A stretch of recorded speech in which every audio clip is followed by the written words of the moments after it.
اب میں آپ سے سوال کرتا ہوں کہ کیا آپ دنیا میں کھانے کے لیے آئے ہیں؟ یعنی کہ آپ کا دنیا میں آنے کا مقصد کھانا ہے؟ کھانے کے لیے زندہ ہے یا پھر زندہ رہنے کے لیے کھانا ہے؟ اگر تو آپ کھانے کے لیے زندہ ہے، دنیا میں آئے ہیں کھانے کے لیے، تو پھر تو بلا شک و شبہ جو بھی آپ کو ایسی شے نظر آتی ہے جس کے بارے میں آپ کو لگتا ہے کہ یہ کھائی جا سکتی ہے تو آپ کھائیں۔ لیکن اگر آپ دنیا میں کھانے کے لیے نہیں آئے، کھانا مقصد نہیں ہے بلکہ مقصد کچھ اور ہے جسے پورا کرنے کے لیے زندہ رہنا لازم ہے، اور زندہ رہنے کے لیے کھانا ضرورت ہے، کھانا نیڈ ہے۔ اب جبکہ حقیقت یہ ہے کہ کھانا ہے زندہ رہنے کے لیے، تو پھر میں آپ سے سوال کرتا ہوں، آپ مجھے یہ بتائیں کہ کیا دنیا میں اور کچھ ایسا کھانے کو نہیں ہے کہ جو جانوروں کو کاٹ کے کھایا جائے، ان کی جانیں لی جائیں، ان کا قتل کیا جائے؟ اگر تو اور کچھ کھانے کو نہیں ہے کہ جانوروں کو کاٹے بغیر گزارا نہیں ہے، جانوروں کو کاٹ کر ان کا گوشت کھائے بغیر زندہ نہیں رہ سکتے، پھر تو ٹھیک ہے۔ لیکن اگر اس کے علاوہ اور بہت کچھ ہے کھانے کو، تو پھر بھی اگر کوئی یہ کہتا ہے نہیں جی ہم تو گوشت ہی کھائیں گے، تو پھر جان لے اس سے بڑا کوئی ظلم نہیں ہے۔ اور محمد نے کبھی بھی جب محمد کے اوپر یہ واضح کیا گیا، محمد کے ذریعے حق کھول کر واضح کر دیا، تو اس کے بعد محمد نے کبھی بھی کسی جانور کو نہ کاٹا، نہ گوشت کھایا، نہ ہی کاٹنے کی اجازت دی، بلکہ الٹا سختی کے ساتھ جانوروں کو کاٹنے سے منع کیا۔ تو وہ جو لوگ جو آخری یعنی فتح مکہ کے بعد جو چوتھا حج تھا محمد کی زندگی میں، جو یہ حج کے نام پر جو کچھ ہو رہا اجتماع ہے، ہوتا ہے، یہ جب چوتھا اجتماع تھا فتح مکہ کے بعد، تو اس میں جب ان لوگوں نے یعنی کہ جو دنیا سے حج کے نام پر آئے ہوئے تھے، تو ان لوگوں نے جب محمد کی یہ باتیں سنی، یہ دعوت سنی، تو پھر ان لوگوں نے اپنے اپنے علاقوں میں، اپنے اپنے خطوں میں واپس جا کر کہا کہ اے لوگو، جو کچھ محمد کے بارے میں ہمیں بتایا گیا وہ سب جھوٹ تھا۔ جو کچھ محمد کے بارے میں کہا جاتا رہا، جو پراپیگنڈا کیا، وہ سب جھوٹ تھا، فراڈ تھا۔ محمد کوئی نیا دین لے کر نہیں آیا، بلکہ محمد تو اسی دین کا دعوے دار ہے جس دین کے ہم دعوے دار ہیں۔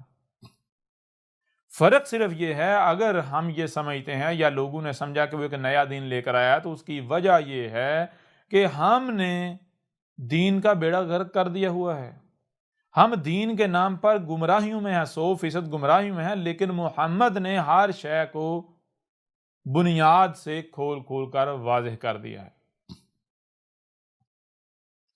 یوں جب ان لوگوں نے محمد کی اس دعوت کو سنا تو اور واپس وہ اپنے علاقوں میں گئے، تو اس کا نتیجہ یہ نکلا کہ محمد کے بعد یہ علاقے خود بخود گویا کہ فتح ہوتے چلے گئے۔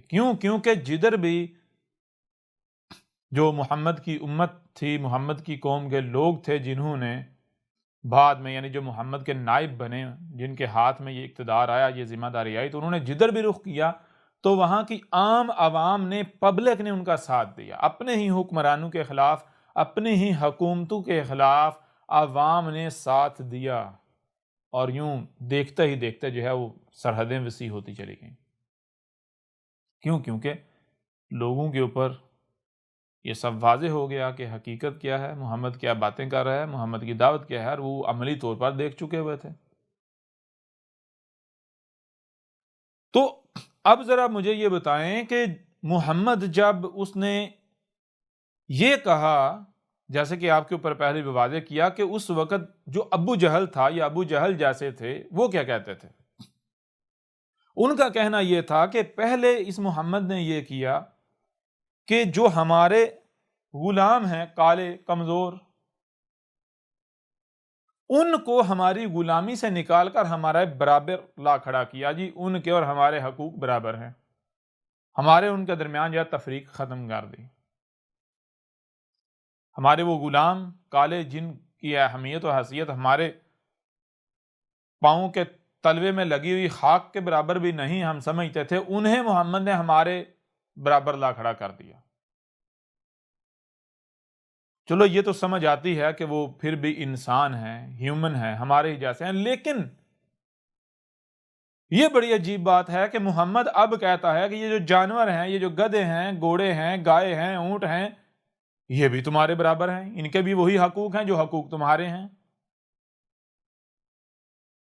یہ اس وقت کے جو مشرک تھے، جو محمد کے مخالفین تھے، دشمن تھے، ان کو یہ تکلیف ہوئی۔ کس وجہ سے؟ صرف اس وجہ سے کہ محمد نے جب کہا کہ جانوروں کے اوپر کسی قسم کا ظلم نہیں کیا جائے گا۔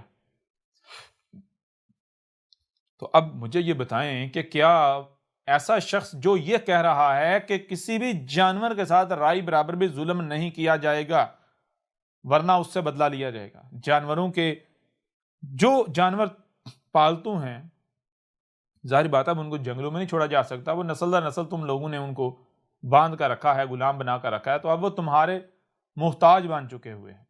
اگر ان کو چھوڑا جائے گا، آزاد کیا جائے گا، تو وہ ظاہر بات ہے ان کو باقی مخلوقات جو ہیں درندے چیر پھاڑ دیں گے۔ لہٰذا اب ٹھیک ہے، ان پر احسان کرو اور بدلے میں وہ تمہارے اوپر احسان کریں۔ ان سے تم یعنی کہ تم کیا کرو، ان پر الاحسان کرو، ان کے کھانے پینے کا تم نے خیال رکھنا ہے، دھوپ اور چھاؤں کا خیال رکھنا ہے، ان کو کسی قسم کی تکلیف نہیں ہونی چاہیے، ان کے رزق کا خیال رکھنا ہے، اور بدلے میں جتنی ان میں تمہارا بوجھ اٹھانے کی استطاعت ہے تم ان کے اوپر اتنا بوجھ لا دو، ان سے اتنا کام لے لو۔ یعنی پہلے تم ان کے اوپر الاحسان کرو، اور الاحسان کا بدلہ کیا ہے؟ اسی قرآن کو آپ اٹھا کے دیکھ لیں، کھول کے دیکھ لیں، قدر میں کر دیا گیا ہے کیا؟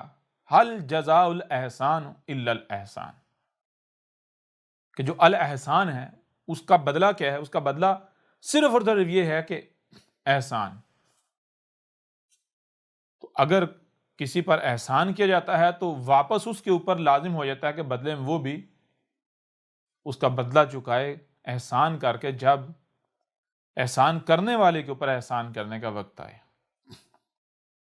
لہٰذا پہلے تم ان جانوروں کو، ان جو جاندار ہیں، ان کے اوپر الاحسان کرو، یعنی ان کو اپنے بچوں کی طرح پالو، ان کے کھانے پینے کا، ان کے رزق کا خیال رکھو، ان کی دو پر چھاؤں کا خیال رکھو، ہر لحاظ سے ان کا خیال رکھو، ان کو رائے برابر بھی تکلیف نہ دو، اور بدلے میں یہ تمہارے اوپر احسان کریں۔ کیسے؟ جو جتنی ان میں استطاعت ہے اتنا ان کے اوپر بوجھ لا دو، لیکن آپ قتل نہیں کر سکتے، کاٹ نہیں سکتے۔ کیوں؟ کیونکہ اب مجھے یہ بتائیں کہ آخر آپ نے ان کے اوپر ایسا کون سا احسان کر دیا کہ وہ احسان چکانے کے لیے لازم ہے کہ وہ اپنی جان دے کر آپ کا رزق بنے، آپ کی خوراک بنے؟ ایسا کون سا احسان آپ نے کر دیا؟ تو جو شخص جانوروں کے چھوٹے چھوٹے حقوق کی بات کر رہا ہے، جو کہہ رہا ہے جانوروں کے اوپر ظلم نہیں کرو، تو کیا وہ شخص یہ کہے گا کہ جانوروں کا قتل عام کرو، ان کو کاٹو، ان کی جانیں لو؟ یہ کہے گا؟ سوال ہی پیدا نہیں ہوتا، سوال ہی پیدا نہیں ہوتا۔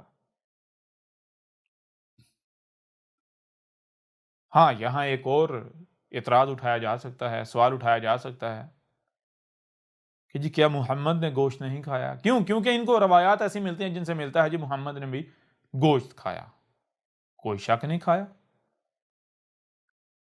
کوئی ایک بھی رسول ایسا نہیں ہے کہ وہ جس معاشرے میں آیا اگر وہ معاشرہ گوشت کھا رہا ہے تو رسول نے گوشت نہ کھایا ہو۔ لیکن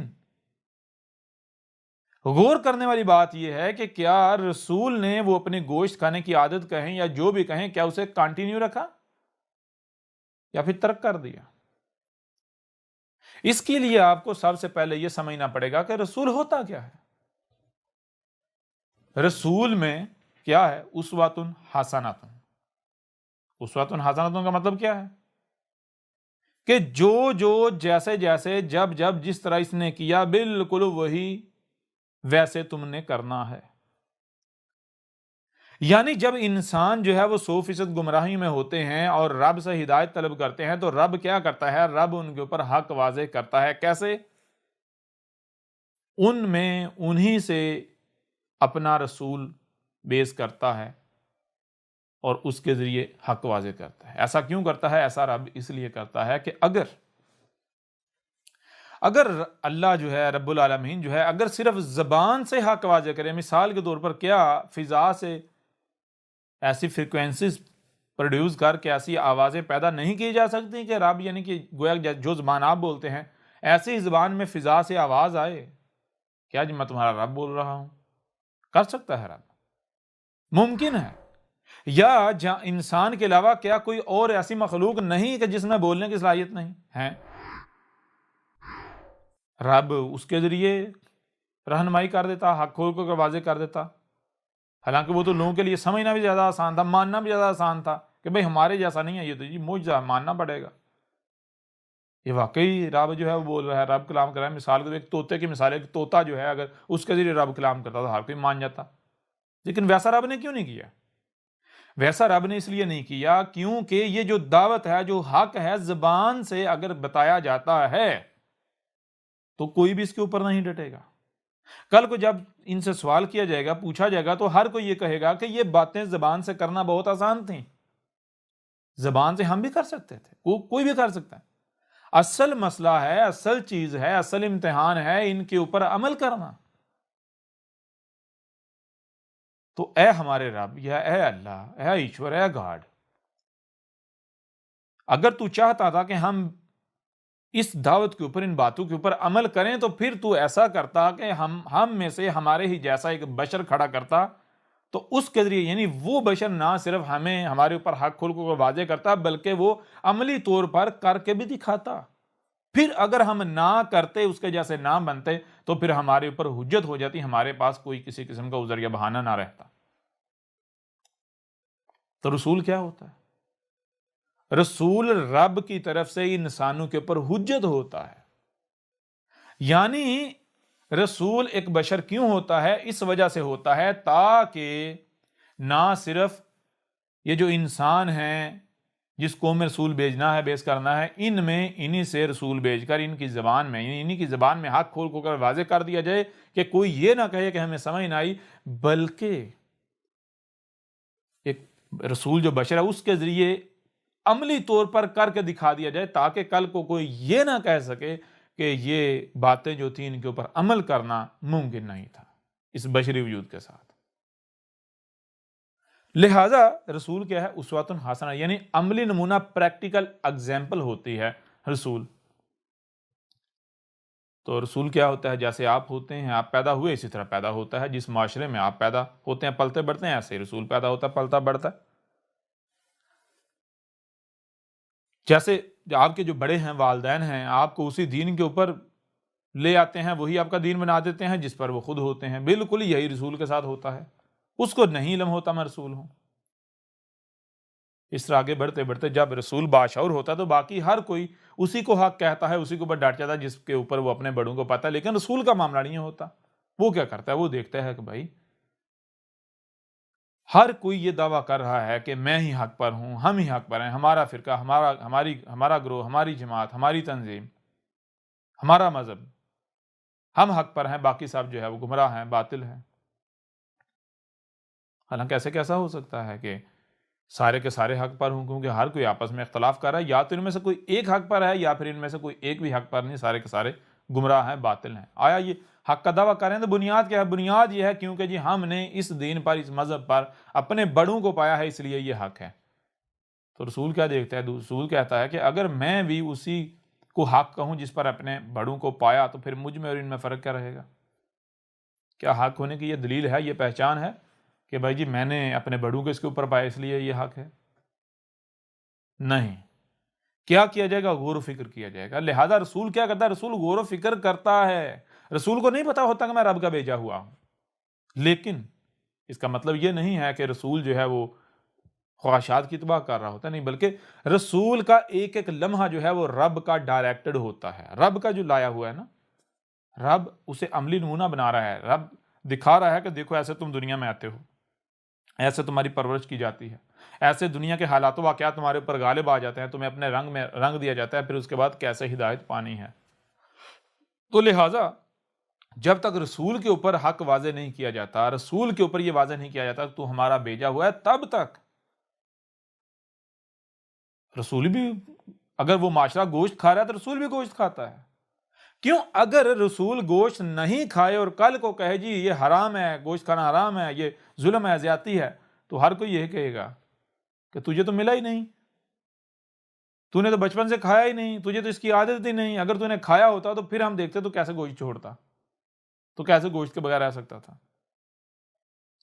لہٰذا اصل چیز یہ ہے کہ ایک آپ کام کر رہے ہوں اور اس کے بعد اسے چھوڑ دیں، بڑی بات یہ ہے۔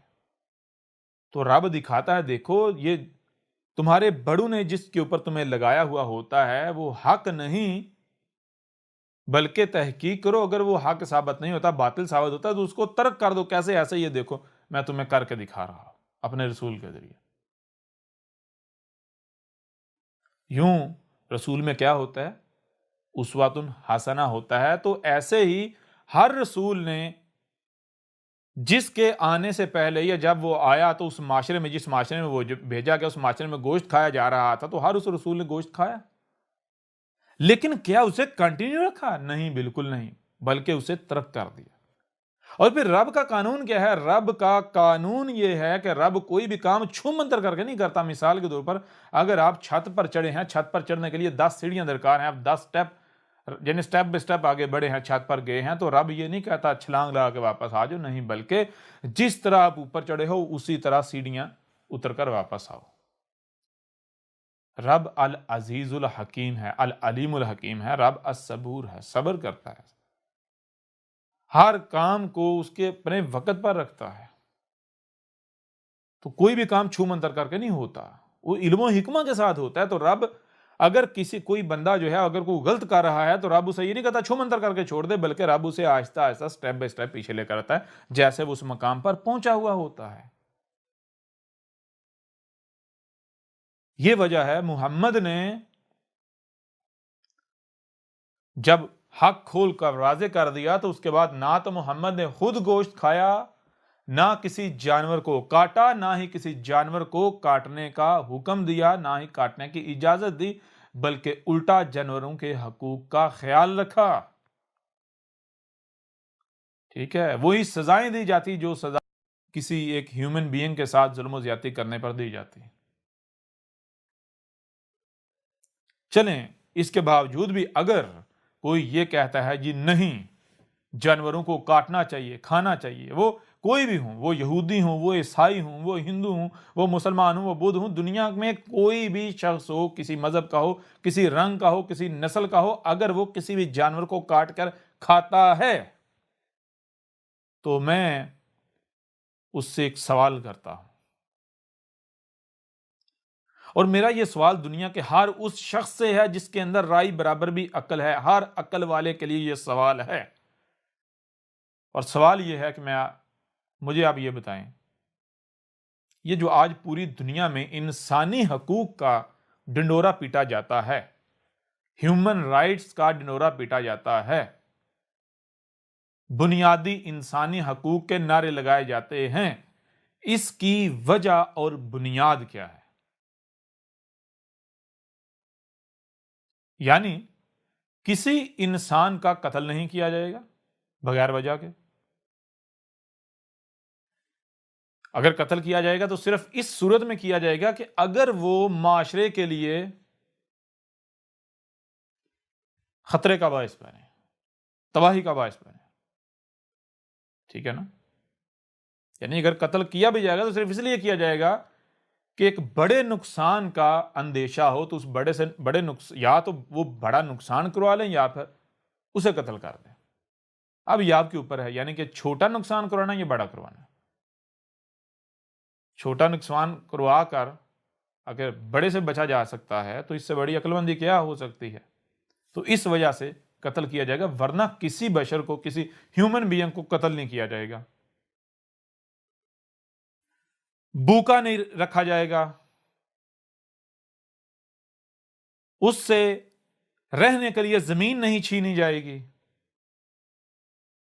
یعنی جو بنیادی انسانی حقوق جنہیں کہا جاتا ہے، جو ہر انسان کے بنیادی حقوق ہیں، یعنی ہر صورت میں اسے ملنے چاہیے، خواہ وہ جیل کے اندر ہی کیوں نہ ہو، اس کو کھانے کے لیے، پینے کے لیے، رہنے کے لیے، اور اس کی جان جو ہے، زندگی جو ہے، اس کا تحفظ، کوئی اسے نقصان نہ پہنچائے، یہ ہے بنیادی حقوق۔ اچھا، اس کی بنیاد کیا ہے؟ ان حقوق کی بنیاد کیا ہے؟ آخر وہ کیا وجہ ہے؟ آیا وہ کیا وجہ ہے جس وجہ سے، جس کی بنیاد پر یہ بنیادی انسانی حقوق کا ڈنڈورا پیٹا جاتا ہے، اور جانور جو ہیں ان کو بالکل نظر انداز کر دیا جاتا ہے، ان کے حقوق کی بات نہیں کی جاتی، ان کو مارو کاٹو جو چاہے کرو، کوئی آواز اٹھانے والا نہیں، کوئی بولنے والا نہیں۔ جب غور کیا جائے تو پتہ چلتا ہے وجہ کیا ہے؟ وجہ یہ ہے کہ جناب فیلنگز، احساسات، جذبات، اگر کسی کو مارا جائے گا اسے تکلیف ہوگی، درد ہوگا، درد کا احساس ہوگا، دکھ ہوگا، تکلیف ہوگی، قتل کیا جائے گا، کسی کا باپ ہے، کسی کا بھائی ہے، کسی کا بیٹا ہے، ان کے اوپر کیا گزرے گی؟ انہیں دکھ ہوگا، تکلیف ہوگی، ان کے احساسات کو، جذبات کو ٹھیس پہنچے گی، رہنے کے لیے زمین نہیں چھینی جائے گی۔ کیوں نہیں چھینی جائے گی؟ ورنہ تکلیف کا سامنا کرنا پڑے گا، اذیت کا سامنا کرنا پڑے گا۔ کیوں نہیں؟ احساسات ہیں جی ہیومن بینگ میں، احساسات ہیں، جذبات ہیں، تو محض احساسات، جذبات یعنی فیلنگز کی بنیاد پر انسانی حقوق کا ڈنڈورا پیٹا جاتا ہے، کیونکہ اگر ہیومن بینگ کے اندر فیلنگز نہ ہوتی، زخم لگانے سے، چوٹ لگانے سے اگر درد نہ ہوتی، نقصان فیل نہ کیا جاتا، تو کسی حقوق کی بات نہ ہوتی۔ یہ نہ کہا جاتا حقوق حقوق حقوق۔ مثال کے طور پر اگر کسی کو کینسر ہو جاتا ہے اور اس کے جسم کا وہ عضو کاٹنا پڑتا ہے، تو کیا کوئی احتجاج کرتا ہے؟ وہاں پر پھر حقوق کی بات آتی ہے؟ نہیں آتی۔ کیوں؟ کیونکہ وہ جو حصہ ہے وہ اب اس کے ساتھ آپ کی فیلنگز نہیں جڑی ہوئی، اس کے ساتھ آپ کے احساسات نہیں جڑے ہوئے، جذبات نہیں جڑے ہوئے، بلکہ الٹا وہ اگر آپ کے ساتھ جڑا رہے گا تو آپ کی فیلنگز کا قتل کرے گا، آپ کے جذبات کا قتل کرے گا، آپ کے احساسات کا قتل کرے گا، آپ کو تکلیف دے گا، اس وجہ سے اسے کاٹ دیا جاتا ہے۔ لہذا تھوڑا سا بھی غور کریں تو آپ کے اوپر واضح ہو جائے گا کہ یہ جو انسانی حقوق کا دعویٰ کیا جاتا ہے، ڈنڈورا پیٹا جاتا ہے، بنیادی انسانی حقوق، اس کی وجہ کیا ہے؟ وجہ ہے فیلنگز۔ تو اگر ان فیلنگز یعنی احساسات کی بنیاد پر انسان جو یہ ہیومن بینگ ہے، دو ٹانگوں والے، اگر ان کو تکلیف نہیں دی جائے گی، ان کے حقوق ہیں، بنیادی حقوق ہیں، ان حقوق کا ہر صورت خیال رکھا جائے گا، تو پھر میں آپ سے سوال کرتا ہوں کہ یہ جتنے بھی جاندار ہیں، کیا ان میں فیلنگز نہیں ہیں؟ ان کی اولاد نہیں ہے؟ وہ کسی کے بہن، کسی کے بھائی، کسی کی اولاد نہیں ہوتے؟ چلو وہ تو رشتہ داریاں تو چھوڑو، وہ تو ساری چیزیں چھوڑو، کیا ان کے اندر فیلنگز نہیں ہے؟ کیا انہیں تکلیف نہیں ہوتی؟ کیا ان کا زندہ رہنے کا دل نہیں کرتا؟ کیا ان کو خوشی نہیں ہوتی، دکھ نہیں ہوتا؟ تو میں آپ سے پوچھتا ہوں، جس بنیاد پر یہ دو ٹانگوں والے کے حقوق ہیں، تو اسی بنیاد پر جانداروں کے حقوق کیوں نہیں ہیں؟ چلو ایک ایسے جاندار کو قتل کرنا سمجھ میں آتا ہے جو سوسائٹی کے لیے نقصان کا باعث بنے، خطرہ ہو، بالفرض سانپ ہو گیا، بچھو ہو گیا، وہ بھی سوسائٹی، معاشرے کے اندر جہاں پر اس سے خطرہ ہے، کہیں جنگل میں جا کے نہیں مارا جائے گا، وہ اپنی دنیا میں رہ رہا ہے، آپ کو کیا تکلیف دے رہا ہے؟ لیکن اگر آپ ایک ایسے جاندار کا قتل کرتے ہو، ہاں کسی بھی نام پر، وہ قربانی کے نام پر ہو، بلی کے نام پر ہو، رزق کے نام پر ہو، یعنی کھانے کے نام پر، یا کسی بھی نام پر ہو، تو مجھے یہ بتائیں کہ کیا یہ ظلم عظیم نہیں ہے؟ جس بنیاد پر آپ کے حقوق ہیں کیا وہی بنیاد ان کو فراہم نہیں ہے؟ اسی بنیاد پر ان کے حقوق ثابت نہیں ہوتے؟ اب بھی اگر آپ کہتے ہیں نہیں ہم تو ان کو کاٹیں گے، ان کے کوئی حقوق نہیں ہیں، تو پھر جان لو اس سے بڑا اور کوئی ظلم نہیں ہے، تم سے بڑا کوئی ظالم نہیں ہے۔ قتل بہرحال قتل ہے، وہ کسی 2 ٹانگوں والے کا ہو یا پھر 4 ٹانگیں والوں کا ہو، قتل قتل ہے اور قتل کرنے والا قاتل ہے، ٹھیک ہے نا؟ اور اگر کسی کے اندر رائے برابر بھی عقل ہے، وہ غور و فکر کرے تو اس کے اوپر یہ بات بالکل کھل کر واضح ہو جائے گی کہ یہ جو جسے تم کائنات کہتے ہو، یونیورس کہتے ہو یا مدر نیچر کہتے ہو، کائنات کا یہ اٹل قانون ہے، یہ اصول ہے، یہ میتھمیٹکس کے اندر ہے، یہ طے شدہ ہے، جیسا کرو گے ویسا بھرو گے، ٹھیک ہے نا؟ جیسا کرو گے ویسا بھرو گے۔ آج اگر آپ جانوروں کو قتل کرتے ہیں تو آپ قاتل ہیں، تو قاتل جو ہے وہ قاتل ہے، ٹھیک ہے؟ اگر جاندار یا دوسری مخلوقات آپ سے محفوظ نہیں ہیں تو اس وجہ سے آپ خود بھی ایک دوسرے سے محفوظ نہیں ہو، ٹھیک ہے نا؟ قتل بہرحال قتل ہے، یہ وہ جانتا ہے جس کے اندر تھوڑے سے بھی جذبات ہیں، تھوڑے سے بھی احساسات ہیں، وہ جانتا ہے کہ یہ ظلم ہے، یہ زیادتی ہے۔ ذرا کبھی تم لوگوں نے غور کیا کہ جب تم کسی جاندار کو قتل کرنے کی کوشش کرتے ہو یا ذبح کے نام پر یا جس نام پر بھی، کیا وہ آگے سے تڑپتا نہیں ہے؟ کیا آگے سے وہ اپنی جان بچانے کی کوشش نہیں کرتا؟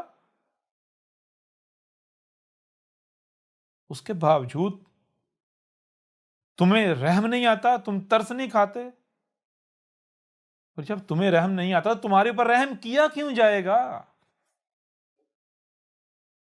پھر ایک چیز یہ ہو گئی، اس کے علاوہ ایک یعنی کہ جب اس پہلو سے بھی حقیقت آپ کے اوپر کھول کر واضح کر دی گئی ہے اور پھر بھی اگر کوئی نہیں مانتا، وہ اپنی خواہشات کی ہی اتباع کرتا ہے، اپنے آباء و اجداد کے پیچھے ہی اندھو کی طرح چلتا ہے، تو ایک اور پہلو سے آپ کے سامنے اسی بات کو کھول کر واضح کر دیتے ہیں۔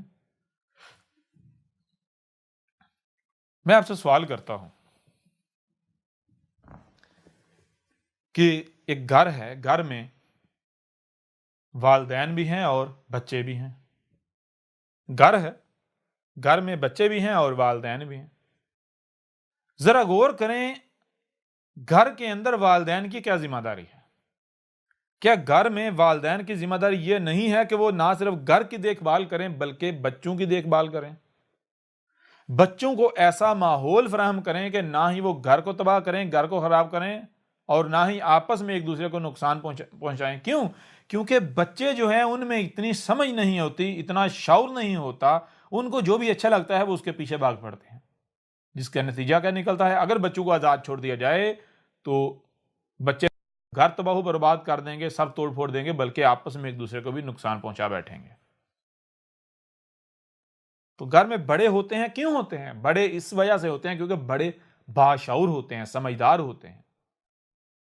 ان کی سمجھداری جو ان کی سمجھداری ہے، ان کی سمجھداری یہ جو صلاحیت ہے، یہ صلاحیت ہی ان کو بچوں سے الگ کرتی ہے، ممتاز کرتی ہے، اور ان کو یہ ذمہ داری دیتی ہے، ان کی اس ذمہ داری کا باعث بنتی ہے کہ وہ اس عقل کا، اس شعور کا استعمال کرتے ہوئے نہ صرف گھر کی دیکھ بھال کریں کہ گھر کو کوئی نقصان نہ پہنچے، بلکہ بچے جو ہیں ان کا خیال رکھا جائے، ان کو ایسا ماحول فراہم کیا جائے، ان کی ایسی تربیت کی جائے کہ بچے نہ خود اپنے آپ کو نقصان پہنچائیں، نہ دوسروں کو پہنچائیں، نہ ہی گھر کو نقصان پہنچائیں، ٹھیک ہے؟ اب اگر گھر میں جو بڑے ہیں وہی اپنی ذمہ داری سے لاپرواہی برتنا شروع کر دیں، یا وہی الٹا بچوں کے جیسی حرکتیں کرنا شروع کر دیں، وہی گھر کو تباہ کرنا شروع کر دیں، وہی جو ہے بچوں کو مارنا شروع کر دیں، قتل کرنا شروع کر دیں، اور پھر اگر ان سے پوچھا جائے تو وہ اپنے اس عمل کو جسٹیفائی کرنے کی کوشش کریں، تو کیا ان کی کسی بھی لحاظ سے جسٹیفیکیشن کو قبول کیا جائے گا؟ بتائیں ذرا، سوال ہی پیدا نہیں ہوتا۔ کیا وہ مجرم ثابت نہیں ہوں گے؟ بالکل مجرم ثابت ہوں گے۔ جو والدین ہیں یا جو گھر میں بڑے ہیں، ان کا مقصد کیا ہے، ان کی ذمہ داری کیا؟ ان کی ذمہ داری یہ نہیں کہ وہ گھر میں توڑ پھوڑ کریں، قتل و غارت کریں، تباہی مچائیں، بلکہ ان کی ذمہ داری یہ ہے کہ وہ گھر کی دیکھ بھال کریں، وہ بچوں کا خیال رکھیں، ان کا ایسا ماحول فراہم کریں، ایسی ان کی تربیت کریں کہ وہ ایک دوسرے کو نقصان نہ پہنچائیں، ایک دوسرے کے حقوق جو ہے وہ پامال نہ کریں، ایک دوسرے کے لیے تکلیف کا، نقصان کا باعث نہ بنیں، گھر کو نقصان نہ پہنچائیں۔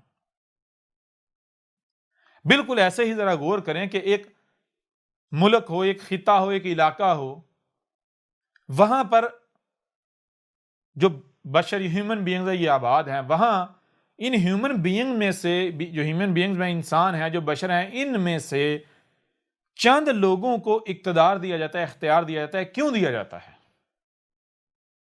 کیا ان کو اقتدار و اختیار اس لیے دیا جاتا ہے کہ وہ جن پر ان کو اقتدار دیا گیا، جن پر ان کو اختیار دیا گیا، جو ان کی رعایا ہے، جن پر ان کو اختیار دیا گیا ہے، ان کے ساتھ وہ ظلم و زیادتیاں کرنا شروع کر دیں، ان کو اپنی مرضیوں کے مطابق استعمال کرنا شروع کر دیں؟ کیا ان کو اس لیے اس وجہ سے، اس مقصد کے لیے اختیار دیا گیا دوسروں کے اوپر؟ نہیں، بالکل نہیں۔ بلکہ اگر انہیں اختیار دیا گیا ہے تو اختیار دینے کا مقصد یہ ہے کہ وہ ایسا ماحول قائم کریں، ایسی لوگوں کی تربیت کریں کہ لوگ ایک دوسرے کو نقصان نہ پہنچائیں، ایک دوسرے کے حقوق پامال نہ کریں، ایک دوسرے کو تکلیف نہ پہنچائیں، خرابیاں نہ کریں، بلکہ سب کچھ ٹھیک ٹھاک رہے، ہر ایک کو تحفظ حاصل رہے۔ اگر کوئی نقصان کا یا ہلاکت کا یا تباہی کا باعث بنتا ہے یا کسی سے ایسا اندیشہ ہے تو اس کو اس کے کیے کی سزا دی جائے یا پھر اسے لگام ڈالی جائے۔ لیکن اگر وہی لوگ جو حکمران ہوں، جن کو اختیار دیا گیا ہو، وہ اپنے اس اختیار کا ناجائز فائدہ اٹھائیں، وہ یہ کہیں جی کہ جو کچھ بھی، جس پر بھی ہمیں اختیار دیا گیا ہے، جہاں تک ہماری رسائی ہے، جو بھی ہماری رسائی میں دیا گیا ہے، یہ اس لیے دیا گیا ہے کہ ہم ان کو جیسے جی چاہے استعمال کریں، ان کے ساتھ جو جی چاہے کریں، اور اس بنیاد پر جس کو جی چاہے قتل کریں، جس کو جی چاہے جیسے جی چاہے استعمال کریں، ہر ایک کو جوتے کی نوک پر رکھیں، وہ کہیں صرف ہمارے شاہی خاندان جو حکمران خاندان ہے اسی کے حقوق ہیں، باقی کسی کوئی حقوق نہیں۔ تو مجھے یہ بتائیں، کیا وہ اپنے دعوے میں سچے ہوں گے؟ اپنے اس کردار میں ٹھیک ہوں گے؟ کیا یہ جرم نہیں ہوگا؟ ذرا غور کریں، یہ جرم ہوگا، اس کو آپ جرم مانیں گے، لیکن ذرا غور کریں کہ ایسے ہی زمین پر جب آپ کو، یہ جو بشر ہیں، آپ ہیومن بینگ، آپ کو اختیار دیا گیا ہے، دوسرے جو جاندار ہیں وہ آپ سے کمزور ہیں، ان پر آپ کو اختیار دیا گیا ہے، ان پر آپ کو رسائی دی گئی ہے، وہ آپ کی رسائی میں ہے، تو کیوں؟ کیا اس لیے کہ آپ ان کو کاٹیں، ان کے ساتھ ظلم کریں، زیادتیاں کریں، یا پھر معاملہ یہ ہے کہ جیسے، یعنی کہ جو جتنے بھی جاندار ہیں باقی، ان کی مثال ایسے ہے جیسے گھر میں بچوں کی ہے، اور یہ جو ہیومن بینگ ہے اس کی مثال ایسے جیسے گھر میں بڑے ہوتے ہیں، باشعور ہوتے ہیں۔ باقی جتنی مخلوقات ہیں وہ شعوری طور پر، عقلی لحاظ سے وہ اس سٹیج پر نہیں ہیں کہ وہ، یعنی کہ زمین میں، آسمان و زمین میں ایسے رہیں کہ کسی کا کوئی نقصان نہ ہو، کسی کو کوئی تکلیف نہ پہنچے۔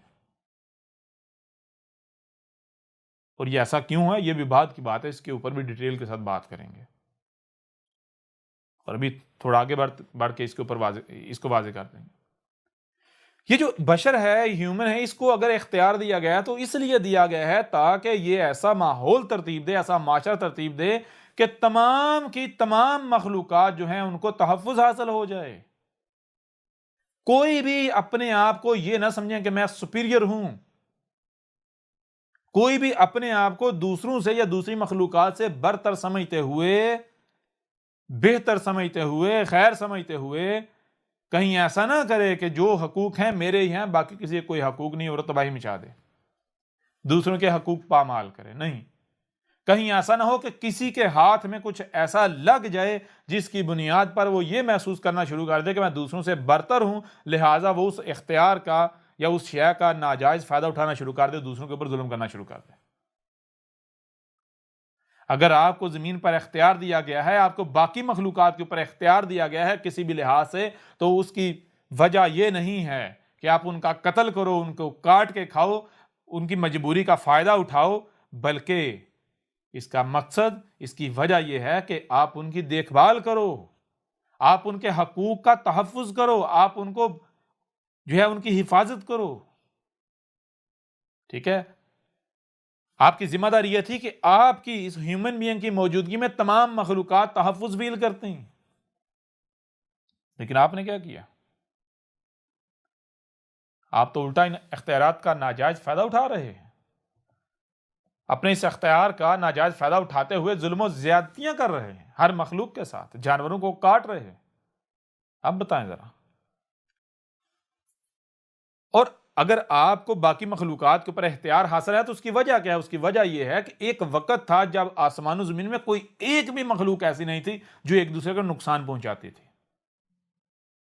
کوئی مخلوق ایک رائی برابر بھی کسی کو نقصان نہیں پہنچاتی، کوئی مخلوق کسی دوسری کو کھاتی نہیں تھی. آج اگر مخلوقات کے اندر بھی بگاڑ ہے تو یہ آپ حضرت انسان کی وجہ سے ہے. آپ کے آباء و اجداد نے پیچھے ہزاروں لاکھوں سال پہلے آپ کے آباء و اجداد نے رزق کے اندر جب تبدیلیاں کی، رزق کے اندر توازن بگاڑا، تو بگڑے ہوئے رزق سے مخلوقات کے اندر بھی بگاڑ پیدا ہوتے ہوتے ہوتے مخلوقات بگڑ گئیں. جب آسمان و زمین میں تمہارے اپنے ہی ہاتھوں سے کیے ہوئے مفسدہ مال کی وجہ سے فساد ہو گیا، خرابیاں ہو گئی، تو تمہیں کہا اس سے پہلے کہ یہ زمین جہنم بن جائے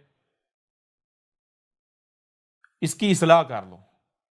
یہ جو تم نے کرتوت کیے ہیں اس کی اصلاح کر لو، یہ جو فساد کیا اس کی اصلاح کر لو، اس وجہ سے تمہیں اختیار دیا گیا.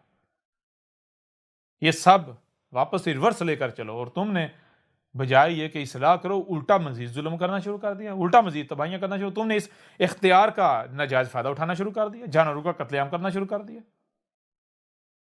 بڑی عجیب بات ہے. تم لوگ اپنے آپ کو عقل مند کہتے ہو.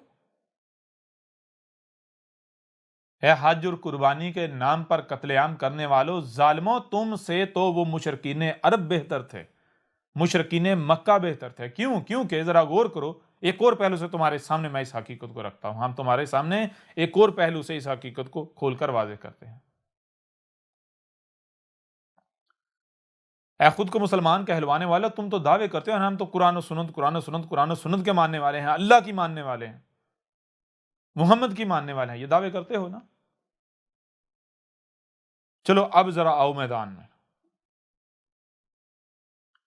میں تم لوگوں سے سوال کرتا ہوں کہ یہ جو تم آج گلی گلی محلے محلے قربانی کے نام پر جانوروں کا قتل عام کر رہے ہو، اس کا حکم تمہیں رب نے کب دیا؟ اللہ نے کب دیا؟ ایشور نے گاڈ نے کب دیا؟ کہاں قرآن میں لکھا ہے؟ کہاں محمد نے تمہیں کہا ہے یہ حرکت کرو؟ پہلی بات کہ جسے تم حج کہتے ہو، جسے تم قربانی کہتے ہو، نہ یہ حج ہے نہ یہ قربانی ہے. اس کے باوجود اگر ایک لمحے کے لیے باقی ساری باتوں کو ایک طرف رکھتے ہوئے یہ مان لیا جائے کہ یہی حج ہے، یہی قربانی ہے، تو پھر بھی ذرا غور کرو، محمد کے وقت یا محمد سے پہلے مینا کے میدان سے باہر کسی ایک جانور کو بھی نہ کاٹا گیا نہ کاٹا جاتا تھا.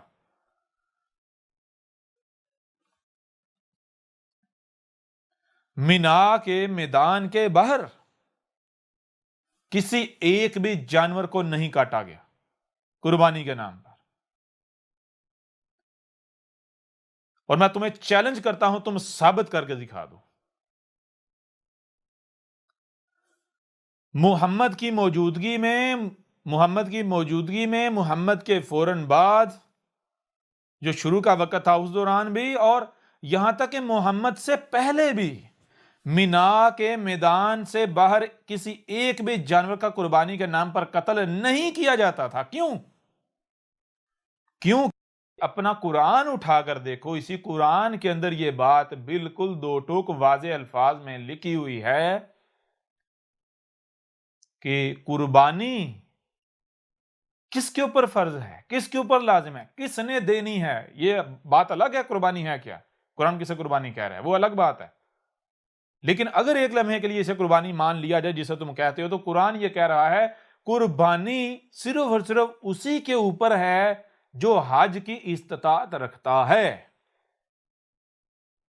قربانی تو دینی ہے حاجی نے، حج کرنے والے نے. اور حج کرنے والا کون ہے؟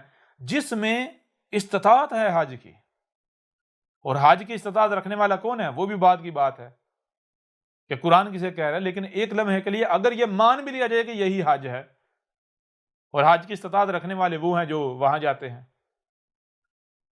پورا قرآن اٹھا کے دیکھ لو، اپنی روایات کو اٹھا کے دیکھ لو، تم یہ بات ثابت نہیں کر پاؤ گے جو کچھ تم کر رہے ہو۔ قربانی صرف اور صرف جو حج کرنے والا ہے اس نے دینی ہے، نہ کہ اس نے جو حج نہیں کر رہا، ٹھیک ہے؟ تو یہ جو تم قربانی کے نام پر گلی گلی محلے محلے جانوروں کا قتل عام کر رہے ہو، ظلم عظیم کر رہے ہو، بتاؤ ذرا یہ کس قرآن میں کہاں لکھا ہوا ہے؟ کہاں لکھا ہوا ہے؟ کہاں محمد نے کہا؟ آؤ ذرا میدان میں ثابت کرو۔ اس سے بڑا کوئی اور ظلم ہو سکتا ہے؟ تم کہتے ہو ہم اللہ کی مانتے ہیں، ہم قرآن کی مانتے ہیں، ہم محمد کی مانتے ہیں، اور تم اللہ کی بات کو، قرآن کی بات کو، محمد کی بات کو اپنے جوتے کی نوک پر رکھتے ہو۔ قرآن میں تو الٹا یہ بات کہی جا رہی ہے کہ جان لو جو رب العالمین ہے، جو اللہ ہے، اس کو نہ تو یہ جو تم گوشت کہتے ہو یہ پہنچتا، نہ یہ خون پہنچتا ہے۔ اللہ کو تمہارے گوشت اور خون کی کوئی ضرورت نہیں ہے، جو تم گوشت اور خون کر رہے ہو، یہ فساد ہے، ظلم عظیم ہے۔ وہ تو تقوی کی بات کر رہا ہے، اس تک تقوی پہنچتا ہے۔ تقوی کیا ہے؟ جب تمہیں پتا چلے گا تقوی کیا ہے تو پھر تمہارے اوپر واضح ہو جائے گا تقوی اور یہ جانوروں کا قتل عام یہ دو متضاد چیزیں ہیں۔ تقوی اور جانوروں کا قتل عام یہ دو متضاد چیزیں ہیں۔ جانوروں کا قتل کرنے والا یا کسی کا بھی قتل کرنے والا متقی نہیں ہو سکتا۔ کسی کے اندر تقوی ہو اور وہ جانوروں کا قتل کرے، سوال ہی پیدا نہیں ہوتا۔ ہاں وہ قتل کرے گا، کس کا کرے گا؟ اسی کا کرے گا جو قتل ہونا ڈیزرو کرے گا، قتل ہونے کا حق رکھے گا، ٹھیک ہے نا؟ ورنہ کسی بھی صورت کسی کا قتل نہیں کیا جائے گا۔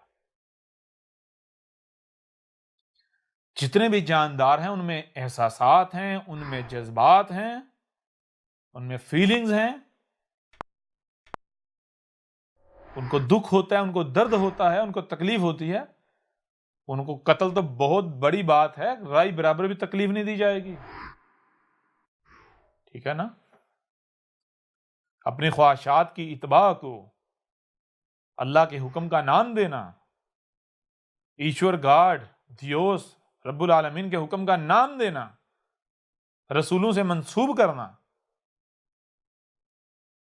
جان لو اس کی تمہارے پاس کوئی دلیل نہیں ہے، یہ تم محض ہمارے اوپر منسوب کر رہے ہو، جھوٹ افطرا کر رہے ہو، کذب افطرا کر رہے ہو۔ تم سے تو وہ مشرکین مکہ اچھے تھے، مشرکین عرب اچھے تھے، جو کم از کم قربانی کے نام پر اگر قتل عام کرتے تھے تو وہ مینا کے میدان تک محدود تھے، نہ کہ وہ گلی گلی محلے محلے قتل عام کرتے تھے۔ اور تم تو اتنے بڑے ظالم ہو، اتنے بڑے مشرک ہو، اتنے بڑے قاتل ہو کہ پوری دنیا میں گلی گلی محلے محلے قتل عام کرتے ہو، بیچارے معصوم جانوروں کا قتل عام کرتے ہو، ان کی مجبوری کا فائدہ اٹھاتے ہو، ٹھیک ہے؟ یہ ہے تمہاری حقیقت، یہ ہے تمہاری حیثیت۔ اس سے بڑا کوئی اور ظلم ہو سکتا ہے؟ بہت سارے لوگوں نے سوالات ارسال کیے، جن میں ایک سوال یہ بھی ہے، جو جب ہم نے گوشت کے اوپر بات کی تھی کہ جانوروں کو ذبح کرنا بہت بڑا جرم ہے، گوشت کھانا الاؤ نہیں ہے، کبھی بھی آپ نے حکم نہیں دیا اس کا، سوائے ایک صورت کے، اس صورت کیا ہے وہ بڑی تفصیل کے ساتھ الکتاب دیکھیں، اس میں آپ کے اوپر واضح ہو جائے گی۔ اس کے علاوہ کسی بھی صورت جو ہے وہ اجازت نہیں ہے۔ تو اس وجہ سے بہت سارے لوگوں نے یہ سوال کیا اور کچھ ویڈیوز بھی ارسال کی۔ سوال یہ تھا جو کہ ویڈیوز کے اندر بات موجود تھی، وہ بات کیا ہے؟ وہ ایک انڈیا کا نالائق ہے، ایک نالائق ہے جو کہتا ہے میں ڈاکٹر ہوں، ڈاکٹر نالائق، اس کی ویڈیو بھیجی گئیں، ارسال کی گئیں، اور جو اس نے بات کی وہی بات جو ہے وہ ای میلز میں کی گئی۔ وہ بات یہ کی گئی کہ اگر آپ کہتے ہیں نہیں جانور کو کاٹ کر یعنی کھانا، گوشت کھانا اس وجہ سے حرام ہے کہ وہ جاندار ہیں، ان میں فیلنگز ہیں، تو پھر تو آپ زندہ بھی نہیں رہ سکتے، آپ کو زندہ رہنے کا کوئی حق نہیں۔ وجہ کیا؟ وجہ یہ ہے کہ آپ جب سانس لیتے ہیں تو لاکھوں کروڑوں جو جرمز ہیں جاندار، ان کی ڈیتھ ہو جاتی۔ اسی طرح آپ جب کچھ کھاتے ہیں اس کے اندر لاکھوں کروڑوں ایسے جرمز ہوتے ہیں جن کی آپ جب رزق کھاتے ہیں تو اس سے ڈیتھ ہو جاتی ہے۔ تو اس طرح سے پھر آپ سانس بھی نہ لیں، آپ کچھ کھائیں بھی نہ، تو اس بنیاد پر کیا کہتے ہیں؟ اس بنیاد پر کہتے ہیں جی اس لیے ان کا اگر ان کو کاٹ کر کھایا جاتا ہے تو یہ غلط نہیں ہے، یہ نارمل ہے جی، وہ اللہ نے ہم اسی وجہ سے اسی مقصد کے لیے خلق کیا ان کو۔ ٹھیک ہے جی، ایک لمحے کے لیے مان لیتے ہیں، لیکن یہ کیا ہے؟ کیا اسے دلیل کہا جائے گا یا پھر یہ ایموشنل بلیک میل کرنے والی بات ہے، سامنے والے کے جذبات سے کھیلنے والی بات ہے؟ یہ سب سے پہلی بات تو یہ ہے کہ جو بات آپ نے کہی کہ سانس لینے سے لاکھوں کروڑوں جرم جو ہیں وہ آپ کے جسم کے اندر جا کر ان کی ڈیتھ ہو جاتی ہے، اس لیے پھر سانس بھی نہیں لینا چاہیے۔ کھانا جب کھاتے ہیں اس کے اندر لاکھوں کروڑوں ایسے جرم ہوتے ہیں، جاندار ہوتے ہیں، ان کی بھی ڈیتھ ہو جاتی ہے، تو اس طرح پھر کھانا بھی نہیں کھانا چاہیے اس وجہ سے۔ میں آپ سے سوال کرتا ہوں، اپنے آپ کو ڈاکٹر کہنے والے، تو پہلے یہ ثابت کر کہ جب کوئی بھی بشر، کوئی بھی ہیومن بینگ یا کوئی بھی جاندار مخلوق جب سانس لیتی ہے تو سانس لینے کے لیے کیا اسے وہ جو جرمز ہیں ان کی ضرورت ہے اس کی باڈی کو؟ کیا سانس اس لیے لیا جاتا ہے کہ باڈی کو ان جرمز کی، ان بیکٹیریا کی، لیونگ تھنگ کی ضرورت ہوتی ہے تو وہ اندر جاتے ہیں؟ یا پھر باڈی کو ان لیونگ تھنگ کی ضرورت نہیں ہے؟ باڈی کو جس چیز کی ضرورت ہے، باڈی کس چیز کی ضرورت ہے؟ آکسیجن کی، تو باڈی کو آکسیجن کی ضرورت ہے، آکسیجن کے ساتھ وہ جرمز اندر چلے جاتے ہیں، ٹھیک ہے، ڈیتھ ہو جاتی ہے۔ اس کا ذمہ دار کون ہے؟ یہ جو جرمز اندر جاتے ہیں اس کا ذمہ دار کون ہے؟ کیا ان جرمز کو رب نے خلق کیا ہے، رب نے پھیلایا ہے؟ اگر تو رب نے خلق کیا ہے، رب نے پھیلایا ہے، اور پھر سانس لینے کا جو میکینزم ہے یہ بھی رب نے بنایا ہے، تو پھر تو ٹھیک ہے، اگر جرمز جا رہے ہیں، مر رہے ہیں، باڈی کی نیڈ ہیں، تو پھر جناب باقی جانوروں کو بھی قتل کیا جا سکتا ہے۔ لیکن اگر رب نے جب آپ سانس لیتے ہو یا کچھ بھی کھاتے ہو تو اس کے اندر یعنی سانس کے ذریعے یا کھانے کے ذریعے کوئی بھی لیونگ تھنگ اندر نہیں جانی چاہیے، رب نے یہ نظام بنایا ہے، کسی لیونگ تھنگ جو ہے اس کے جو ہے جسم کے اندر جانے کی ضرورت ہے ہی نہیں۔ اور یہ جو فضا کے اندر لیونگ تھنگز ہیں یا جو رزق کھایا جاتا ہے اس کے اندر جو لیونگ تھنگ جو بیکٹیریا پروڈیوس ہو جاتے ہیں، یہ رب کا نہیں بلکہ اگر حضرت انسان کے اپنے مفسد اعمال کا نتیجہ ہے، تو پھر اے عقل کے اندھے تو کیا کر رہا ہے؟ فساد پر فساد کر رہا ہے، پہلے تباہی بچائی، اسی تباہی کو مزید نئی تباہی کرنے کے لیے دلیل بنا رہا ہے۔ بلا شک و شبہ جب سانس لیا جاتا ہے تو بہت سارے جرمز، بیکٹیریاز سانس کے ذریعے اندر جاتے ہیں، تو اندر جا کر کیا گل کھلاتے ہیں؟ تباہی مچاتے ہیں، جسے کہتے ہیں بیمار ہو جانا۔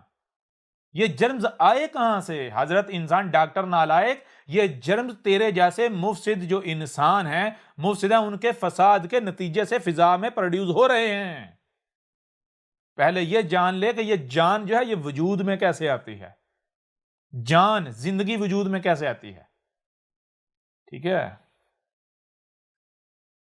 جب یہ جان لو گے پھر تمہارے اوپر واضح ہوگا کہ یہ جو تم لوگوں نے فضا کے اندر گیسیں خارج کی ہیں طرح طرح کی، زمین کے جو عناصر ہیں ان کو فضا میں بکھیر دیا ہے، تو فضا کے اندر ظاہری بات ہے پانی بھی ہے، زمین کے عناصر جب فضا کے اندر تحلیل کر دو گے گیسوں کی صورت میں تو سورج کی انرجی آ رہی ہے، جب سورج کی انرجی، فضا یعنی آکسیجن وغیرہ اور زمین کے عناصر جب یہ تینوں چیزیں آپس میں ایک جگہ پر اختراع کریں گی تو جان وجود میں آ جائے گی۔ رب نے تو زمین کے عناصر فضا میں تحلیل کیے تھے، یہ جو آج تم ترقی کے نام پر یہ جو گیسیں خارج کر رہے ہو زمین کے اندر سے کروڈ آئل نکال کے اس کو کریک کر کے اسے یعنی کہ طرح طرح کے فیوز میں کنورٹ کر کے طرح طرح کے کیمیکلز میں کنورٹ کر رہے ہیں، ان کیمیکلز طرح طرح کے پروڈکٹس بنا کے، تو جو دھوئیں ہیں جو فضا میں خارج کر رہے ہو کیا کر رہے ہو؟ زمین کے عناصر کو تم فضا میں تحلیل کر رہے ہو. تو جب جن عناصر کا مقام تھا زمین سے باہر نہیں آئے اپنی خام حالت میں، کیونکہ اگر وہ عناصر خام حالت میں کہیں پہنچ گئے تو وہاں ان عناصر کے علاوہ پانی اور سورج کی انرجی کی ریز کی ضرورت ہے. اگر زمین کے عناصر، پانی اور سورج کی ریز جو ہے انرجی، یہ تینوں چیزیں ایک مقام پر اکٹھی ہو جائیں تو جان وجود میں آ جاتی ہے. تو فضا کے اندر یہ لیونگ تھنگ، یہ بیکٹیریا، یہ جرثومیں رب نے پروڈیوس نہیں کیے، یہ تمہارے فساد کا نتیجہ ہے. ان کو پروڈیوس بھی تم کر رہے ہو، قتل بھی تم کر رہے ہو. ٹھیک ہے، اسی وجہ سے بیمار ہوتے ہو. اس طرح جناب سبزیاں نہیں کھانا. اچھا، ایک اور بڑی عجیب و غریب دلیل اور لاجک پیش کی جاتی ہے. تو اس طرح پھر آپ درختوں کو نہیں کاٹ سکتے، آپ سبزیاں نہیں کھا سکتے، ان کو بھی تکلیف ہوتی ہے، آپ سن نہیں سکتے. ارے خود کو ڈاکٹر کہتا ہے گدھے کے بچے، تو کہتا ہے میں ڈاکٹر ہوں. ڈاکٹر نالائق. ٹھیک ہے، ہم مان لیتے ہیں سبزیوں میں احساسات ہوتے ہیں، جذبات ہوتے ہیں، لیکن کیا ہم اس وجہ سے مان لیں کہ تو نے کہہ دیا ہے؟ جو بات کی ہے اسے سچا ثابت کر. سبزیوں میں احساسات جذبات ہوتے ہیں یا نباتات میں احساسات و جذبات ہوتے ہیں، یہ تو بعد کی بات ہے. ہوتے ہیں یا نہیں ہوتے اس کو طے کرنا، پہلے تو اس چیز کا علم ہونا چاہیے کہ احساس اور جذبات ہوتے کیا ہیں.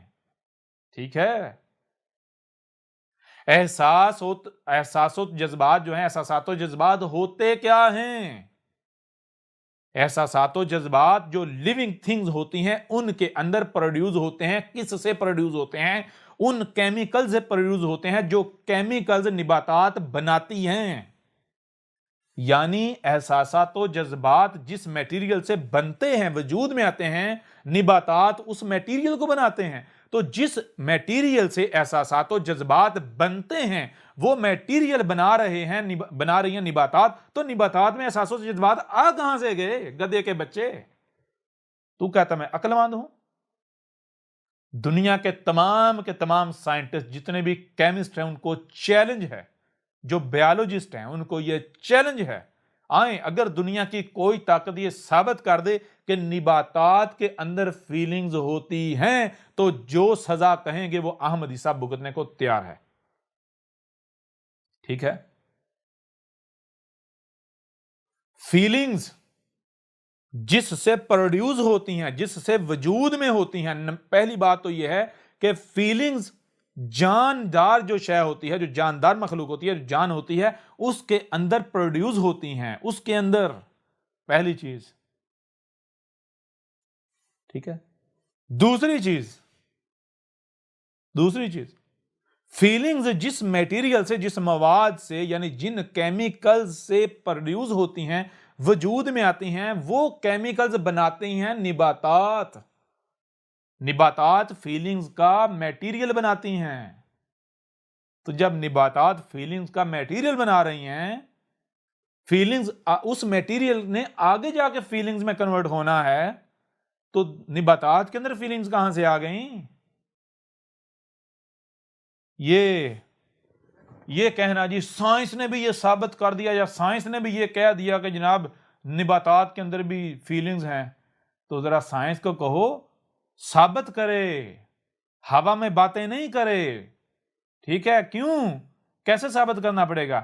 ہم یہ نہیں کہ ہم جیسے کوئی کسی یعنی ملاٹوں سے انسپائر ہیں، ملاٹوں کے ناموں سے احساس کمتری کا شکار ہیں. اگر کسی نے اپنے نام کے ساتھ شیخ، علامہ، حضرت یا فلان لگایا ہوا ہے تو لوگ احساس کمتری کا شکار ہو کر تو اس بنیاد پر اس کی ہر بات مان لیتے ہیں.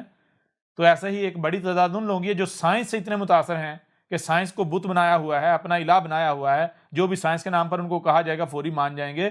تو ہم ان لوگوں کی طرح احساس کمتری کا شکار نہیں ہیں کہ ہم سائنس کے نام پر کوئی بھی بات مان لیں گے. سائنس کے نام پر اگر کوئی چورن بیچا جاتا ہے تو مان لیں گے. اگر سائنس کے دعوے دار یہ کہتے ہیں نباتات کے اندر فیلنگز ہیں، تو سب سے پہلے تو سائنس کو یہ بتانا پڑے گا فیلنگز ہوتی کیا ہیں، فیلنگز وجود میں کیسے آتی ہیں، فیلنگ جو ہے فیلنگز کا ماخذ کیا ہے، فیلنگز اخذ کہاں سے ہوتی ہیں، کس سے وجود میں آتی ہیں. پہلے تو سائنس کو یہ بتانا پڑے گا. سائنس کو تو یہی نہیں علم فیلنگز ہیں کیا؟ سائنس کو جب یہی نہیں علم فیلنگز ہیں کیا، فیلنگز وجود میں کس سے آتی ہیں، تو سائنس خاک دعویٰ کرے گی کہ نباتات کے اندر فیلنگز ہوتی ہیں؟ حق دعویٰ کرے گی؟ تو یوں اس بنیاد پر یہ جو تم لوگوں کی یہ جو دلیل تھی کہ سانس لینے سے جرمز اندر جاتے ہیں، تو سانس لینے جو جرمز جاتے ہیں وہ جرم باڈی کی نیڈ نہیں ہے، وہ اندر جا کے فساد کرتے ہیں. ٹھیک ہے؟ تمہاری باڈی کو بطور رزق، بطور خوراک، بطور غذا کسی ایک بھی چھوٹی سے چھوٹی بھی لیونگ تھنگ کی ضرورت نہیں ہے. ٹھیک ہے؟ اسے عناصر کی کیمیکلز کی ضرورت ہوتی ہے. وہ کیمیکلز، وہ عناصر جب باڈی میں جاتے ہیں، باڈی ان کو پروسیس کر کے جان میں کنورٹ ہوتی ہے. ٹھیک ہے نا؟ یہ تم الو کن کو بنا رہے ہو؟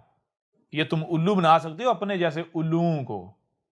ٹھیک ہے؟ جن کو روشنی اچھی نہیں لگتی، جو روشنی سے ڈرتے ہیں، جو رہنا ہی اندھیرے میں چاہتے ہیں، جو روشنی کو دیکھ کر جن کی آنکھیں چندے آ جاتی ہیں، ان کو تم بیوقوف بنا سکتے ہو.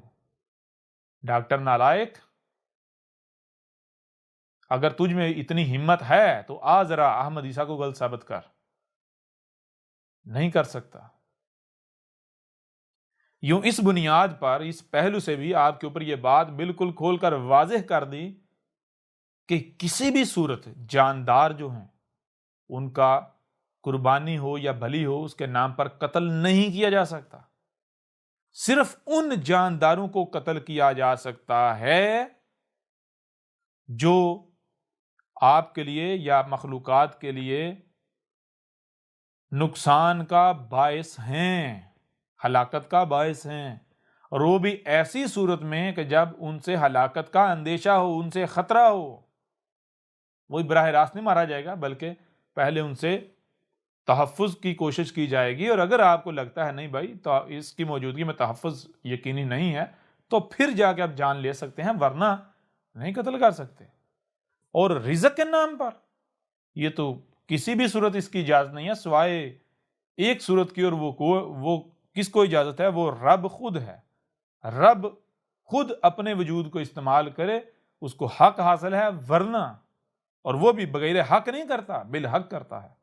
جیسے آپ کو پہلے بتایا کہ بڑے نقصان سے بچنے کے لیے اگر چھوٹا نقصان کرنا پڑتا ہے تو یہ بیوقوفی نہیں، عقل مندی ہوتی ہے. اسی کو عقل مندی کہتے ہیں. تو یوں اس پہلو سے بھی آپ کے اوپر یہ واضح کر دیا کہ یہ جو حج اور قربانی کے نام پر جو ہو رہا ہے، یہ گمراہیاں ہیں، یہ ضلال مبین ہیں، یہ ظلم عظیم ہے. ٹھیک ہے؟ اب آئیں واپس یہ جو حج کے نام پر جو کچھ کیا جا رہا ہے اس کی طرف. اور یہ جو حج ہے اس کے اوپر، یعنی جو الحج ہے کیا، جس کا ذکر اس قرآن کے اندر ہے، یہ ہے کیا، اس کو واضح کرنے سے پہلے جو حج کیا جا رہا ہے، حج کے نام پر جو کچھ کیا جا رہا ہے، اس کا دجل جو ہے وہ ایک اور پہلو سے آپ کے سامنے چیک کر کے رکھتے ہیں.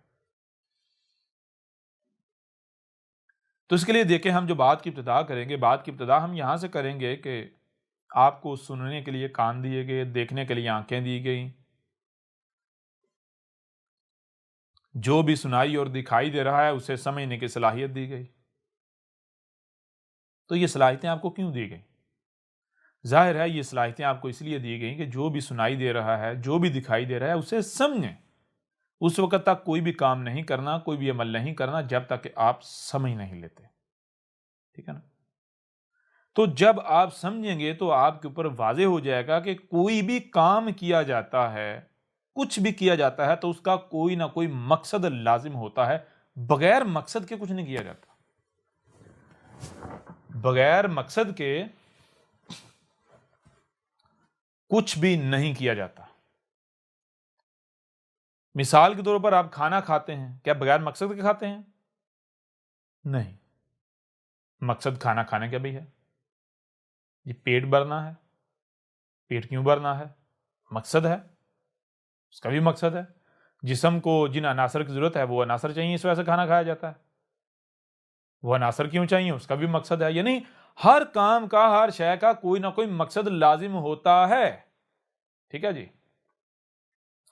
اب کوئی کام آپ کر رہے ہیں تو یہ دیکھنا ہے آپ نے کہ یہ ہم ٹھیک کر رہے ہیں یا غلط کر رہے ہیں، یہ حق ہے یا باطل ہے، تو اس کی پہچان کا آسان ترین فارمولہ آپ کے سامنے رکھتے ہیں، آسان ترین۔ آیا کہ جو آپ کر رہے ہیں، کام جو کر رہے ہیں وہ حق ہے یا پھر باطل ہے؟ کہیں ایسا تو نہیں کہ ہاں آپ جو ہے جو کام کر رہے ہیں، کام تو کر رہے ہیں لیکن جو کام کرنا ہے وہ نہیں ہو رہا، آپ غفلت میں پڑے ہوئے ہیں، دھوکے کا شکار ہیں۔ تو سب سے آسان ترین پہچان یہ ہے کہ کوئی بھی جو کام کیا جاتا ہے اس کا کوئی نہ کوئی مقصد ہوتا ہے، تو جب کام کیا جاتا ہے تو دیکھیں وہ مقصد پورا ہو رہا ہے، مقصد پورا ہوا یا نہیں۔ کام کرنے سے اگر تو مقصد پورا ہو رہا ہے، مقصد پورا ہوتا ہے، منزل حاصل ہوتی ہے، تو پھر جو کام کیا ہے وہ حق ہے، اور اگر منزل حاصل نہیں ہو رہی، مقصد پورا نہیں ہو رہا، تو پھر کیا ہے؟ پھر وہ حق نہیں، جو آپ کر رہے ہیں وہ باطل ہے، خواہ اسے آپ حق کا نام دے کر کیوں نہ کر رہے ہو، وہ آپ اپنی خواہشات کی اتباع میں کر رہے ہوں گے، حق نہیں ہوگا وہ۔ تو بات ہم کرتے ہیں حج پر۔ حج کا مقصد کیا ہے؟ یعنی حج، یہ جو حج کے نام پر کیا جا رہا ہے، حج کے نام پر جو کچھ کیا جا رہا ہے، آیا یہ حق ہے یا باطل؟ اس کو پہچاننا ہے تو اس کا انتہائی آسان طریقہ یہ ہے کہ حج کا مقصد جان لیا جائے کہ حج کا مقصد کیا ہے۔ جب مقصد ہمارے سامنے آئے گا، آپ کے سامنے آ جائے گا، تو پھر دیکھیں حج کرنے، جسے حج کہا جا رہا ہے، کیا یہ عمل کرنے سے وہ مقصد پورا ہو رہا ہے، مقصد حاصل ہو رہا ہے، وہ منزل مل رہی ہے؟ اگر تو وہ مقصد پورا ہو رہا ہے، منزل مل رہی ہے، تو بلا شک و شبہ یہی حج ہے۔ لیکن اگر منزل نہیں مل رہی، مقصد پورا نہیں ہو رہا، تو پھر یہ حج نہیں ہے، بلکہ یہ حج کے نام پر حج سے ہی جو الحج ہے اس سے غفلت ہے، یہ گمراہی ہے، یہ آپ دجل کا، آپ دھوکے کا شکار ہیں۔ ٹھیک ہے، پہلی بات ہو گئی ہے۔ دوسری بات، اگر آپ کو یہ جو آپ حج کے نام پر کر رہے ہیں، آپ کو اس کے بارے میں کتنا ہی یقین کیوں نہ ہو کہ یہ حق ہے، کتنا ہی یقین کیوں نہ ہو، لیکن اگر کہیں سے اس کے اوپر اعتراض اٹھ جائے، کوئی بھی اس پر کوئی سوال اٹھاتا ہے، کوئی اعتراض اٹھاتا ہے، تو آپ کے اوپر یہ فرض ہو جاتا ہے کہ آپ تحقیق کریں۔ ٹھیک ہے، کیونکہ اگر آپ سچے ہیں، آپ حق پر ہیں، تو تحقیق کرنے کے بعد نتیجہ حق ہی آئے گا۔ ٹھیک ہے، اگر تو جو آپ کے پاس پہلے سے ہے وہ حق ہے، تو وہی چیز سامنے آئے گی، کچھ ڈیفرنٹ نہیں آئے گی۔ ٹھیک ہے، اور جو اعتراض کرنے والا ہے وہ غلط ثابت ہو جائے گا، وہ لاجواب ہو جائے گا الٹا۔ وہ اعتراض اگر اس نے اٹھایا، کیوں اٹھایا؟ ہو سکتا ہے اسی وجہ سے، ظاہر بات اسی وجہ سے اعتراض اس نے اٹھایا کہ کوئی ایسی بات، کوئی ایسا پہلو جو اس سے چھپا رہ گیا، اس کی سمجھ میں نہیں آیا، عقل میں نہیں آیا، جس وجہ سے اس نے سمجھا یہ غلط ہے۔ اور آپ جب تحقیق کریں گے تو آپ اسے بتائیں گے بھائی، یعنی اسے پوچھیں گے بتا بھائی تو یہ جو نتیجہ اخذ کر رہا ہے، یہ جو اعتراض اٹھا رہا ہے، کس بنیاد پر اٹھا رہا ہے؟ جب وہ کہے گا اس بنیاد پر، تو آپ جب تحقیق کریں تو کہیں گے یہ دیکھ، یہ پہلو، یہ حصہ تجھ سے چھپا رہ گیا تھا، جس وجہ سے تو اصل نتیجے پر نہیں پہنچ پایا تھا، تیرے سامنے جو ہے اختلاف آیا تھا، یہ حقیقت یوں، وہ بھی لاجواب ہو جائے گا، اسے بھی اس کے سوال کا جواب مل جائے گا۔ اور اگر آپ حق پر ہیں تو حق کو تو کوئی فرق نہیں پڑے گا، وہ تو الٹا مزید جو ہے آپ کو اطمینان حاصل ہو جائے گا، اختلاف کرنے والے کو بھی حق مل جائے گا، یا کم از کم اس کے اوپر حجت ہو جائے گی۔ ٹھیک ہے نا؟ تو یہ نہیں کیا جائے گا، اگر کہیں سے اعتراض اٹھایا جاتا ہے تو آپ کہیں نہیں جی تحقیق نہیں کرنی، تحقیق نہیں کرنی، نہیں، بالکل نہیں۔ آپ کو کانوں، آنکھوں کے ساتھ ساتھ جو سنائی اور دکھائی دیتا ہے، ان سے اس کو سمجھنے کی بھی صلاحیت دی گئی، اس لیے اگر کہیں سے بھی اعتراض اٹھایا جاتا ہے کسی بھی بات پر، کسی بھی شے پر، تو اس میں لازم تحقیق کی جائے گی۔ یہ صلاحیتیں آپ کو اس لیے دی گئی۔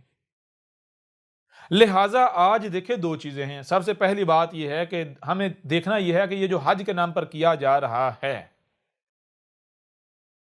کیا یہ حق ہے؟ کیسے پتا چلے گا؟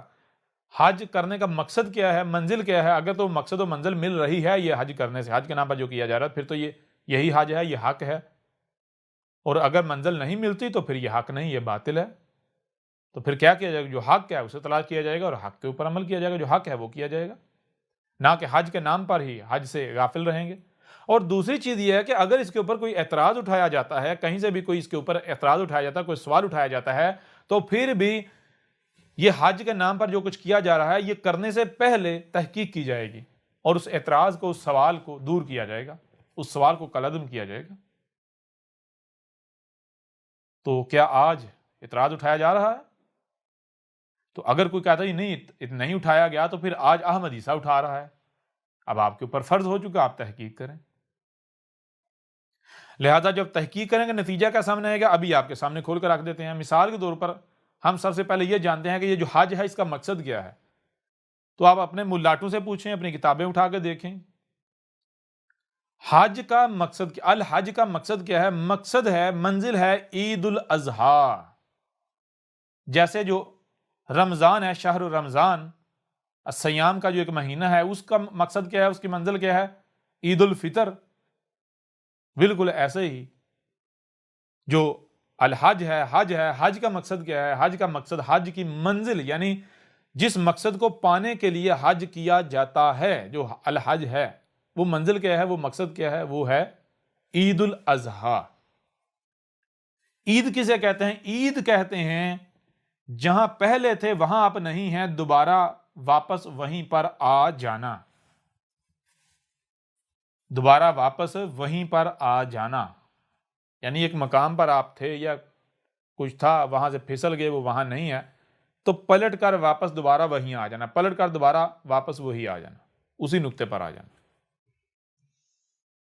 تو حج کی جو منزل ہے، جو مقصد ہے، وہ کیا ہے؟ عید الاضحیٰ، یعنی وہ کون سا نقطہ ہے، وہ کون سا پوائنٹ ہے، وہ کیا ہے جہاں سے پھسل گئے یا جو غائب ہو گیا اور واپس اس کو لانا ہے یا واپس اس نقطے پر آنا ہے، وہ کیا ہے؟ وہ ہے الضحیٰ۔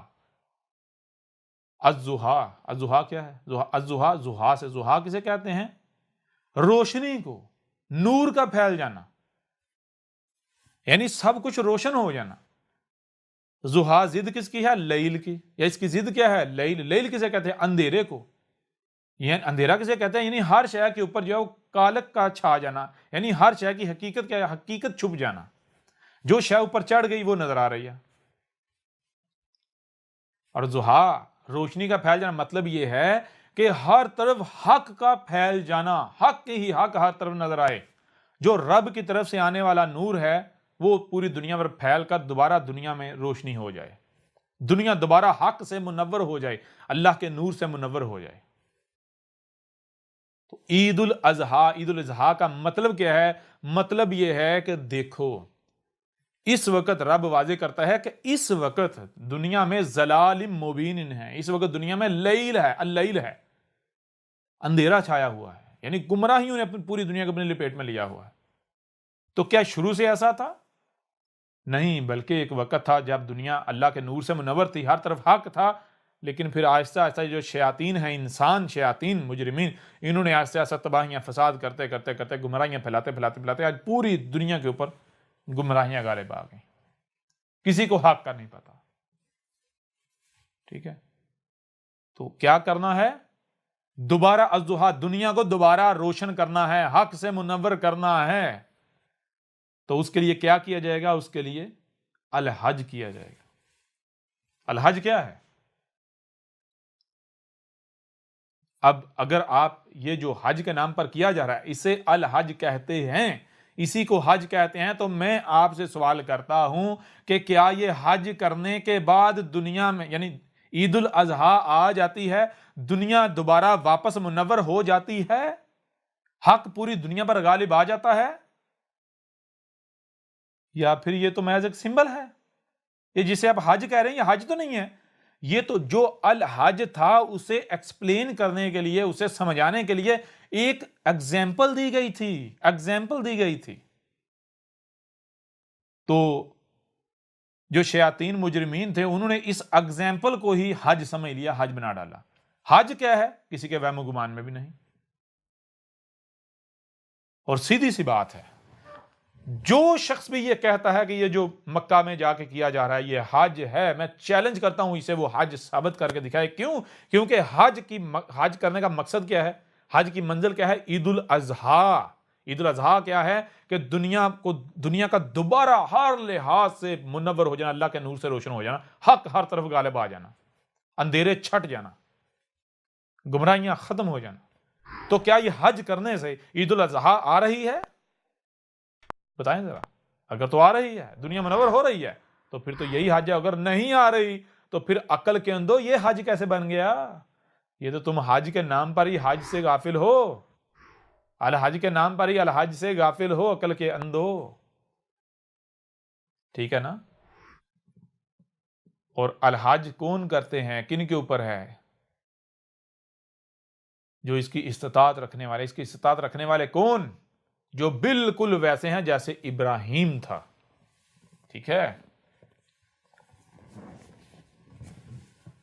اب جب آگے بڑھیں گے تو اب آپ کے اوپر کھول کر واضح کریں گے، ہر پہلو سے آپ کے سامنے رکھیں گے کہ الحج ہے کیا۔ ٹھیک ہے نا؟ اور یہ جو کیا جا رہا ہے عربوں کے اندر، یہ الحج نہیں ہے، یہ حج کے نام پر ہی حج سے غفلت ہے، یہ تو دھوکہ ہے، فراڈ ہے، فریب ہے۔ ٹھیک ہے نا؟ اور یہ کیوں شروع ہوا، کب شروع ہوا، کہاں سے شروع ہوا، یہ بھی آپ کے اوپر کھول کر واضح کر دیتے ہیں۔ لیکن اسے واضح کرنے کے لیے، یعنی اس کو سمجھنے کے لیے پہلے یہ سمجھنا لازم ہے کہ جو الحج ہے کیا؟ جب تک آپ الحج کو جان نہیں لیتے تب تک آپ یہ جو عربوں کے اندر جو ہو رہا ہے اسے نہیں سمجھ سکتے۔ تو اب ایسا کرتے ہیں، تفصیل سے الحج کے اوپر بات کرنے سے پہلے مختصراً آپ کے سامنے رکھتے ہیں الحج کیا ہے، اور اس کے بعد پھر یہ جو عربوں کے اندر کیا جا رہا ہے یہ حقیقت خود بخود آپ کے اوپر کھل کر واضح ہو جائے گی۔ نہ صرف خود بخود کھل کر واضح ہو جائے گی بلکہ اسے بھی پھر ہم اپنے الفاظ میں آپ کے سامنے کھول کر واضح کر دیں گے، تاکہ اگر کسی کو بھی کسی قسم کا کوئی شک و شبہ رہ گیا تو وہ بھی اس کی سمجھ میں آ جائے گا، وہ شک و شبہ جو ہے وہ دور ہو جائے گا، کوئی بھی سوال ہوا یا رہا تو وہ بھی ختم ہو جائے گا، اس کا جواب مل جائے گا۔